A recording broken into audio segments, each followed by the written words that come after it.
At Travel with Placer, we want to invite you to discover a region full of fallas, castles, flowers, music, history, and culture. You will be impressed by its impressive architectural structure and its cultural heritage of humanity. Would you like to get the gist of it with us? The Plaza de la Virgen, located on an old Roman forum, is the most emblematic square and one of our favorite places in Valencia. With an impressive center, dominated by the enormous Turia fountain, which pays tribute to the Valencian River, it is surrounded by three important buildings: the Cathedral of Santa Maria, the Palace of the Generalitat, and the Basilica of the Virgen de los Desamparados. In addition to seeing these buildings, we advise you to sit on one of the terraces to have a drink and enjoy the great atmosphere of the square, something that we are sure will become one of the unforgettable moments of the trip. The City of Arts and Sciences is an avant-garde style complex that was not without controversy for a long time due to its high price and problems with the structure of some of its buildings. Despite the drawbacks, this work by Santiago Calatrava and Felix Candela, inaugurated in 1998, leaves no one indifferent and has become another of the most essential places to visit in Valencia. Among the important buildings that make up this complex are L'Hemispheric, the Science Museum, the Umbrical, the Palace of Arts, the Agora, the Puente de la Sat de l'Or, and the Oceanográfico. We recommend getting to the City of Arts by taking a pleasant walk through the Turia Garden from the historic center. Once you are in the complex, walk along the shores of its artificial lakes and climb the Montilivet Bridge to have the best perspectives. Getting to the Central Market first thing in the morning to be able to explore the more than 300 stalls with peace of mind is one of the best things to do in Valencia. This market, which took 18 years to build, is one of the great jewels of Valencian modernism in the city where, in addition to marveling at the architecture of the building that combines metal and glass, you can buy all kinds of high-quality fresh products such as fish, seafood, meat, fruit, and sausages. Due to the quality of its products and its size, this market is considered one of the best in Europe. The Church of San Nicolás and San Pedro Martir, located in the commercial Calle Caballeros and known as the Valencian Sistine Chapel, is one of the most beautiful places to visit in Valencia. This church was rebuilt in the 15th century in the Valencian Gothic style, and later in the 17th century its interior was decorated in a Baroque style. Its last major reform ended in 2016 and was carried out by John Luigi Calalluxi, responsible for the restoration of the Sistine Chapel in the Vatican. For us, it was one of the visits that most impressed us in Valencia, especially for the excellent frescoes that fill the ceiling and walls of the interior. The Cathedral of Santa Maria de Valencia, with its famous Miquelet or Miguelite bell tower, is another of the symbolic places to see in Valencia. Inside this Gothic-style church built in the 13th century is the Holy Chalice, dating from the 1st century, which is supposed to have been the one used by Jesus at the Last Supper.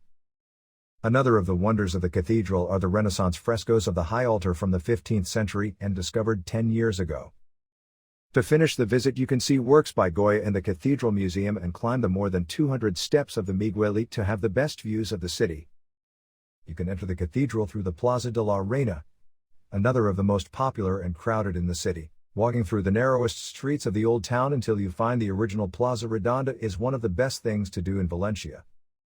This square, formerly known as Plaza del Clot, stands out for its round shape, the four entrances located at the cardinal points and the local shops that surround it, as well as the haberdashery stores that are still in the central area. In addition, near this square is the historic Horchateria Santa Catalina, perfect for trying a delicious horchata accompanied by the typical fartons that will serve as a resting point on a route through Valencia. Nor can you leave the city without trying the Valencian paella, one of the most typical things to do in Spain. The Silk Exchange of Valencia, declared a World Heritage Site, is another of the Valencian civil Gothic masterpieces and one of the essential places to visit in Valencia. Located a few meters from the Central Market, this building was built between 1482 and 1548 thanks to the wealth that the city had at that time and being a silk-producing center. Among the most outstanding rooms of this building are the Column Hall with 24 columns 17 meters high, the Patio de los Naranjos and the Consulado del Mar, with an impressive Gothic wooden ceiling. The Torres de Serranos is, together with the Torres de Court, the only two fortified gates that remain from the wall that surrounded the city in medieval times, and two other places to see in Valencia. These gates, built in the mid-15th century in the Gothic style, are very well preserved, and you can go up to the top from where you get good views of the historic center and the surrounding area. La Crida, one of the most important events in the city that welcomes the famous Fallas Festival, is performed from the Torres de Serranos by the Mayor de Valencia Falera, on the last Sunday of February. The enormous Plaza del Ayuntamiento, Surrounded by large historic buildings, such as the town hall or the post office building, is another of the essential places to visit in Valencia. In the center of the square there is a large circular fountain that lights up at night in different colors and a green landscape space, and is one of the most symbolic places during the Fallas, when the thunderous mascleta takes place. To get a good perspective of this extensive square, we advise you to go up to the terrace of the Ateneo Mercantil building. In addition to the above, near the square is the impressive Palacio del Marqués de dos Aguas, one of the buildings that we like the most in the city. This palace is included in the route of this free tour of modernist Valencia, one of the best free tours in Valencia. The Fallas of Valencia are famous in half the world. During the days prior to the Festival of San Jose, the city's given over to a show of gunpowder, fire, music, dance, costumes, traditions, gastronomy. It is one of the best festivals in Spain and attracts millions of tourists every year. I have lived the Fallas de Valencia on several occasions and, although I admit that I prefer my Hogares to Alicante, I always had a great time. The only but is the treacherous weather that the city sometimes has in March. Fallas passed through water are dazzling. The night of the Crema, March 19th, the Fallas monuments scattered throughout the city are burned and the countdown begins so that the city will deck itself out again 1 year later.